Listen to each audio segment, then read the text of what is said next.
প্রসেনজিৎ দা, আজ আমাদের কি রান্না হচ্ছে বলো? আজকে আমরা করছি গিলেমেটে। গিলেমেটে? হ্যাঁ। আরে একটু দেখো, এদিকে দেখো বন্ধুরা, আজ আমাদের রান্না হচ্ছে গিলেমেটে। সবাই একটু দেখো।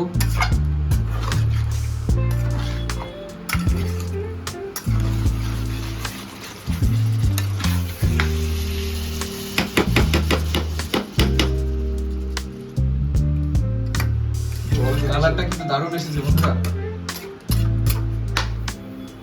জল বেরিয়েছে খুব ভালো। এতে কি দিলে? কালারটা এত সুন্দর এসেছে কি করে? নর্মাল যেরকম ঘরে যেরকম হয় সেরকমই দিয়েছি। প্রথমে পেঁয়াজ দিলাম, তেল দিলাম প্রথমে, তারপর পেঁয়াজ দিয়েছি, তারপর আদা রসুনের পেস্ট দিয়েছি, কাঁচা লঙ্কা দিয়েছি, টমেটো দিয়েছি, তারপর ওটাকে ভালো করে গন্ধটাকে বের করলাম, তারপরে মশলা দিয়েছি, হলুদ দিয়েছি, লাল লঙ্কা দিয়েছি। মানে মশলাগুলো আগে কষে নিয়েছো? আগে মশলাটাকে ভালো করে কষে নিয়েছি, তারপর গিলেমেটেটাকে দিয়ে ভালো করে জলটা বের করছি। অসাধারণ অসাধারণ,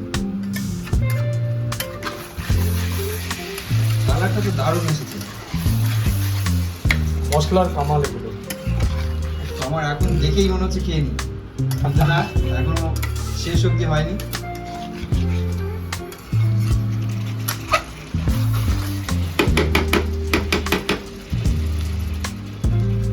প্রসেনজিৎ দা, আলুটা এখন কি করবে?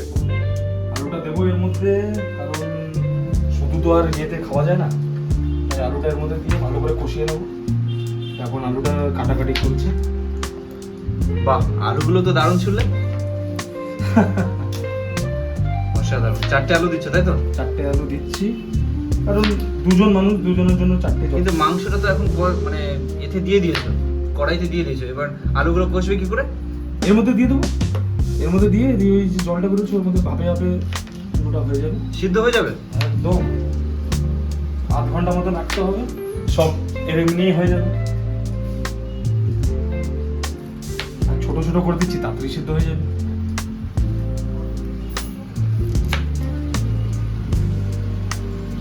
আলুটা এবার কি করবে? এই যে দেবো এর মধ্যে। এবার দেখো বন্ধুরা, এবার আলুটা মাংসের মধ্যে কষা হবে। সামনে চলে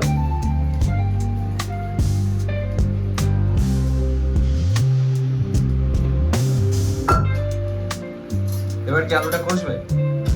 আলু কষবো না, মানে এর মধ্যে আলুটা দিয়ে দিলাম, এই কষার মধ্যে আমাদের হয়ে যাবে। কত সময় লাগবে আলুটা আলু আর মাংসটা কষতে? মোটামুটি 8 ঘন্টা আলুটা সিদ্ধ হওয়ার জন্য। আর নতুন আলু মনে হয় স্বাভাবিক তাড়াতাড়ি হয়ে যাওয়ার চাপ। নুনটা দিতে ভুলে গেছি।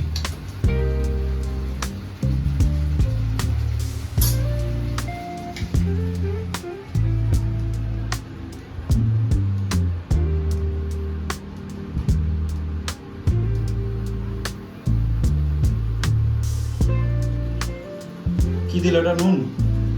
নুনটা দিতে ভুলে গেছিলাম আর কি, তাই নুনটা দিয়ে দিলাম। যাই হোক, টেস্টটা মনে হচ্ছে দারুণ হবে।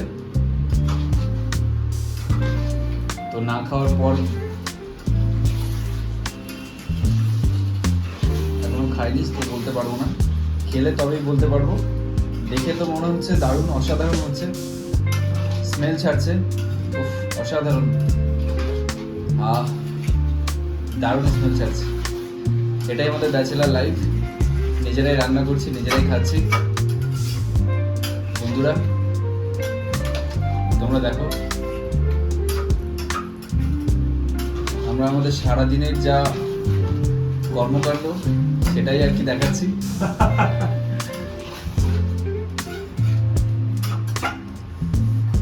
এটা বানানো বড় কিছুই ব্যাপার নেই, খুবই ইজি রেসিপি। এটা আপনারাও বানাতে পারেন, কোনো ব্যাপারই না, সবাই বানাতে পারে। তো নিশ্চয়ই ট্রাই করে খাবেন আপনারা। এবার একটু মাংসের দিকে যাই, এই রান্নার দিকে। দেখো বন্ধুরা, কালারটা অনেক আলাদা এসে গেছে। কালারটা তো অসাধারণ এসেছে। দারুণ স্মেল ছাড়ছে, দারুণ অসাধারণ। এবার এটা মোটামুটি হয়ে গেছে। এবার এটাকে একটু জল ঢেলে এবার কি ঢাকা দিয়ে দেবে? ঢাকা দিয়ে দেবো সিদ্ধ হতে। আচ্ছা, মাংসটা এবার সিদ্ধ হোক। এই ঢাকা দেওয়া হলো। চলো এবার একটু wait এটা এবারে করতে 20 হবে। মিনিট থাক।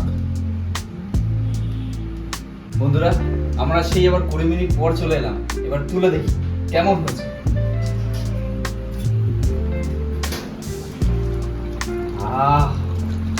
দারুণ স্মাইল হচ্ছে, দারুণ। একটু নাড়াচাড়া করবো, করে দেখবো ঝোলটা কেমন হয়েছে, আলুগুলো সিদ্ধ হয়েছে নাকি সেটাও দেখবো।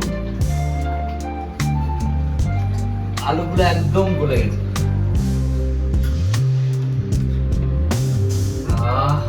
অসাধারণ। প্রসেনজিৎ দা,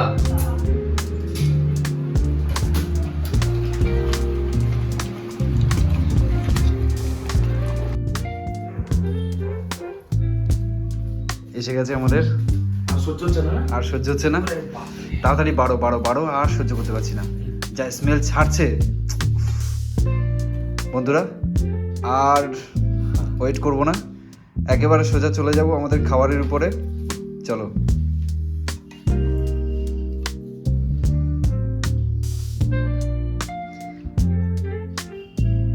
দেখো বন্ধুরা,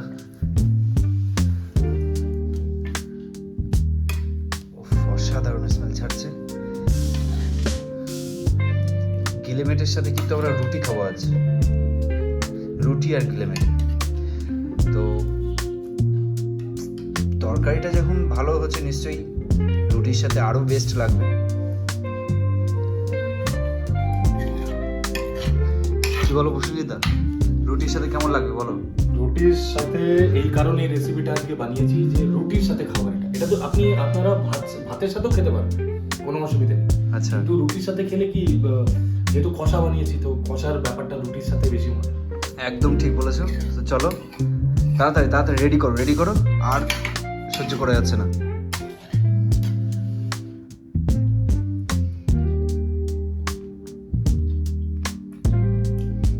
অসাধারণ, ফাটাফাটি, মশলা থেকে শুরু করে একদম পুরোটাই অসাধারণ হয়েছে, হেভি সুন্দর লেগেছে। বন্ধুরা আপনারা যদি চান, আপনাদের যদি ইচ্ছে হয়, আপনারাও বাড়িতে সুন্দরভাবে পরিবেশন করে তৈরি করে খেতে পারেন।